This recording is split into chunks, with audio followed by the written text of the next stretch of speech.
मुंबई के विलेपार्ले स्थित दीनानाथ मंगेशकर हॉल में डॉक्टर श्यामा प्रसाद मुखर्जी का बलिदान दिवस मनाया गया। इस कार्यक्रम का आयोजन दीप कमल फाउंडेशन के सहयोग से भाजपा के उपाध्यक्ष अमरजीत मिश्रा द्वारा किया गया था। इस अवसर पर वीर माता श्रीमती विश्वास शिंदे का सम्मान भी भाजपा के महाराष्ट्र प्रदेश अध्यक्ष चंद्रकांत दादा पाटिल और आशीष सलार जी के हाथों यहां पर किया गया। समाज सेवक एवं शिक्षाविद अशोक मोडक को भी मंच से सम्मानित किया गया। इस मौके पर आइए हम आपको सुनाते हैं भाजपा नेता अमरजीत मिश्रा और शिक्षाविद अशोक मोडक ने श्यामा प्रसाद मुखर्जी जी के बारे में और क्या महत्वपूर्ण जानकारियां दी हैं।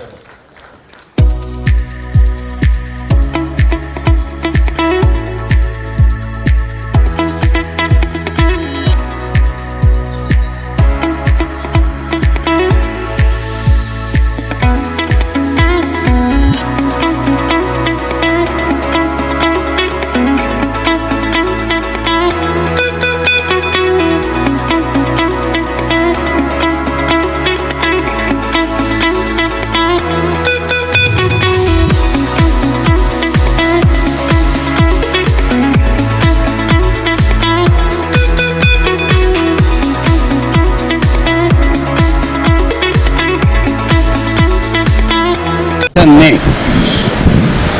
ये कार्यक्रम आयोजित करने की पिछले 15 सालों से जो परंपरा प्रस्थापित की है, मैं उसका स्वागत करता हूँ। एक तो इस परंपरा के कारण डॉक्टर मुखर्जी जैसे, पंडित दीनदयाल जी जैसे श्रेष्ठ देशभक्त इस भारत भूमि में हुए, उनकी पुण्य स्मृति जगाई जाती है। आखिर उनसे प्रेरणा लेकर ही हम भारत भूमि का पुनर्निर्माण कर सकते हैं। दूसरी बात, हमारे भारतवर्ष में जो नई पीढ़ी सभा में, सम्मेलनों में उपस्थित होती है, उस पीढ़ी के घटकों का हर बार प्रबोधन करने की भी जरूरत रहती है। अमरजीत मिश्रा जी दीप कमल फाउंडेशन के माध्यम से जिन कार्यक्रमों की योजना करते हैं, उनके कारण ये जन प्रबोधन का भी काम होता है। और तीसरी बात, आखिर दीप ये निशानी जनसंघ की थी, जबकि कमल ये चिन्ह भारतीय जनता पार्टी का है। भारतीय जनता पार्टी आज पूर्ण भारतवर्ष में जो प्रभाव उत्पन्न कर सके, उसका मूल कारण उसका जन्म जनसंघ से हुआ है। मैं दीप कमल फाउंडेशन को इसलिए धन्यवाद देता हूं कि उन्होंने दीप और कमल दोनों का संगम करके अपना कार्य आगे बढ़ाया है। श्रेष्ठ देशभक्तों की विरासत हमेशा के लिए समृद्ध की है। हार्दिक धन्यवाद।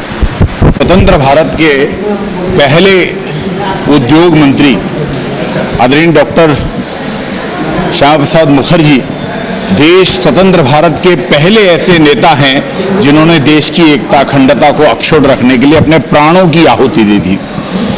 1953 में जम्मू कश्मीर में परमिट प्रथा को समाप्त करने के लिए कि एक ही देश में दो प्रधान, दो विधान, दो निशान नहीं चलेगा, इस बात के लिए संघर्ष करते हुए उन्होंने बिना परमिट के जम्मू कश्मीर में प्रवेश किया और उन्हें उस समय गिरफ्तार कर दी वहां की सरकार ने, और वो संदिग्ध अवस्था में उनकी जेल में मौत हो गई। हम इसे एक हत्या मानते हैं और इसके बाद देश में क्रांति हुई। उस क्रांति का फायदा ये हुआ कि आने वाले समय में परमिट प्रथा समाप्त हो गई।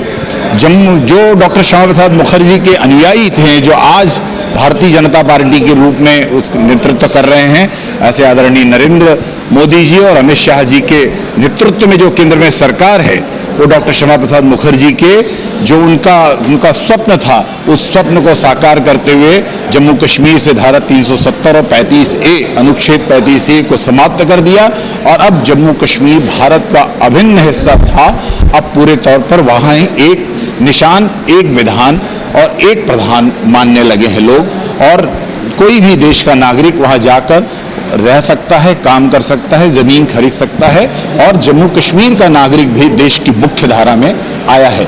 ये संदेश जो सांस्कृतिक राष्ट्रवाद का था, जो हिंदुस्तान में पेड़ पौधे यहाँ तक कि जमीन का जो टुकड़ा मात्र नहीं होता बल्कि यहाँ के पहाड़ भी पूजे जाते हैं। यहाँ आप देखेंगे कि लंदन में एक नदी है थेम्स, उसको थेम्स मैया नहीं कहते, लेकिन हमारे देश में गंगा नदी को गंगा मैया कहते हैं।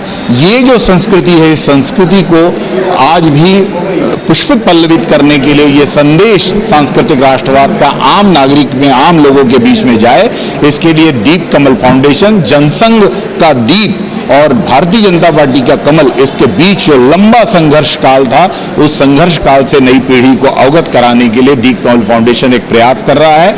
आज उसी प्रयास का एक रूप हमने दीनानाथ मंगेशकर हॉल में डॉक्टर श्यामा प्रसाद मुखर्जी की स्मृति में डॉक्टर अशोक मोडक जी को सम्मान देकर किया और वीर माता लता शिंदे जी का सम्मान देकर किया, उनका आदर करके किया, उनका पूजन करके किया। इस तरह से एक ऐसा संदेश जो देश की एकता अखंडता को अक्षुण्ण रखने का था, जो नई पीढ़ी को मिले, इसके लिए हमने प्रयास किया।